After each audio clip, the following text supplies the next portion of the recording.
जज साहब की मुश्किल भी हल होनी चाहिए।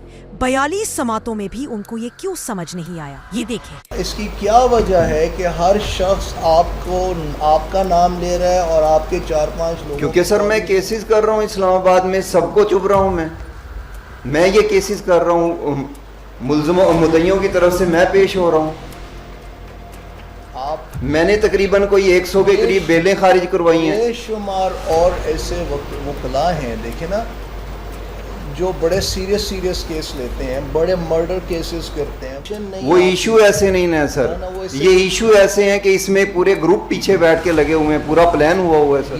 अगर नारकोटिक्स कर रहा है तो नारकोटिक्स के अपोनेंट कोई एनजीओज नहीं ना बैठी हुई सर। जज साहब बड़ी हैरत से पूछ रहे हैं कि इसकी क्या वजह है कि आप ही सबका हदफ है। इसका एक मुनासिब और मुदल्लल जवाब आता है, मगर जज साहब को ये जवाब समझ नहीं आता। राव साहब मजीद समझाते हैं।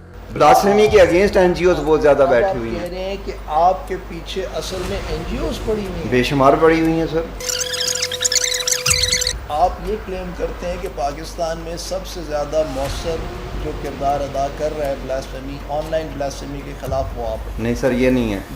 मैंने ये क्लेम किया कि मैंने लीगल सेटअप के अंदर ब्लास्फेमी को कंट्रोल करने के लिए जो काम किया वो हमने किया।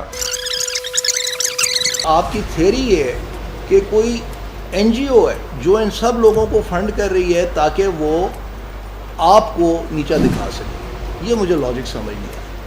जज साहिब आइए आपकी मुश्किल हम हल कर देते हैं। ये है पहली NGO human rights commission of Pakistan. Asma Jahangir उसकी बानी थी। कौन नहीं जानता कि ये औरत इन सारे कवानीन की कितनी बड़ी दुश्मन रही है। वैसे तो आसमा की बेटी मनीज़े जहांगीर भी इसी काम में आगे है, लेकिन ह्यूमन राइट्स कमीशन बतौर एनजीओ अपना काम कर रहा है। ये है फ्रंट लाइन डिफेंडर्स, ये उसकी साइट है। उसके नाम से तो लगता है कि ये कोई मैगजीन है, मगर ये सब दिखावा है।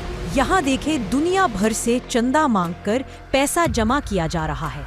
जाहिर है कि ये पैसा चॉकलेट टॉफी के लिए नहीं है, ये जिन लोगों को बचाने के लिए है वहाँ खर्च होगा। अब ये देखें, thepoliceproject.com, ये भी अपने आप को रिसाला कहता है, मगर इसकी वेबसाइट देखे तो मालूम होगा कि ये भी ऐसे ही चंदा करके पाकिस्तान के ब्लास्फेमी कवानीन के खिलाफ काम करता है। ये देखें, ये है ह्यूमनिस्ट्स इंटरनेशनल। ये जज साहिब ये देखें, ये है engagePakistan.com, इसने भी तहकीक का लबादा उड़ा हुआ है। ये देखें, ये मवाद सब उनकी वेबसाइट में मौजूद है। ये सब एनजीओज एक ही एजेंडे पर है। उनके होते हैं आलाकार जो उनके एजेंडे को आगे बढ़ाने फैलाने का काम करते हैं। इसमें शामिल हैं, ये कहने को उनके लोकल एजेंट्स हैं, सोनिया खान, ये कंदील अजीम, अजजद बुखारी, अहमद नुरानी, फरनूद आलम, ईमान मजारी, चट्ठा जैसे नाम। ये सब दुनिया के मुख्तलिफ मकामात में होने के बावजूद मुकम्मल कनेक्टेड है। मकामी जबान में अपना बयानिया फैलाते हैं। आप देखेंगे तो मालूम होगा कि ये सब लोग एक ही अंदाज से एक ही जैसा बयानिया फैलाते हैं। इन सब की कड़ियाँ आपस में जुड़ी हुई हैं, इसलिए कि इनके बड़े सरपरस्त यानी आलमी एनजीओज का एजेंडा यही है।